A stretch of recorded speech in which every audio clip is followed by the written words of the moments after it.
What is going on, everybody? My name is Alex Fieberg, and today we're going to be looking at the having clause. Now, the having clause I feel is a little bit unappreciated in the SQL community. I feel like it doesn't get a lot of love, and so today I want to describe how to use it and what it's used for. So before we use the having clause, I want to set up our query here. We want to use an aggregate function in the group by statement, and then I will show you how to use this having clause. So let's look at the job title, and let's look at the count of job titles. And then down here we need to do group by job title. And let's execute this. And here is our job titles, and here's the count of how many people have those job titles. So now let's say we want to look at all the jobs that have more than one person in that specific job. So let's do where the count of job title is greater than 1. And let's run that. And as you can see, we're going to get this message right here. Now let's read it. An aggregate may not appear in the where clause unless it is in a subquery contained in a having clause or a select list, and the column being aggregated is an outer reference.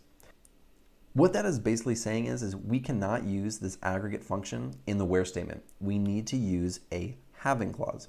So let's get rid of this, and let's say having the count of job title greater than 1. I did the same thing again.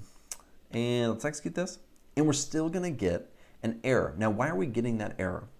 The reason is because this having statement is completely dependent on the group by statement, because we are performing this after it has been aggregated.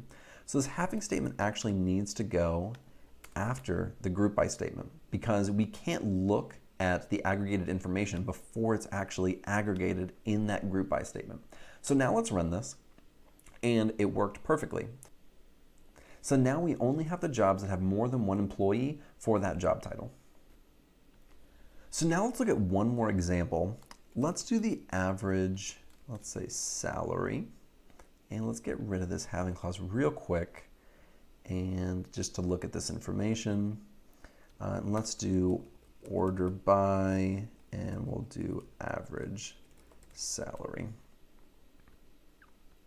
So let's look at this, and we have 36,000 to 65,000. So in the middle we got 44,500. So let's use this having statement, and let's say the average of salary where it is greater than 45,000.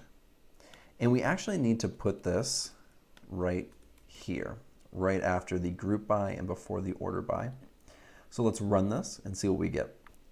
And it worked perfectly. So now we're looking at the job titles that have an average salary of over $45,000. So there you go. That is the having clause. Definitely one that is good to know and is very useful in specific situations. Thank you guys so much for watching. I really appreciate it. If you liked this video or learned anything today, be sure to subscribe below, and I'll see you in the next video.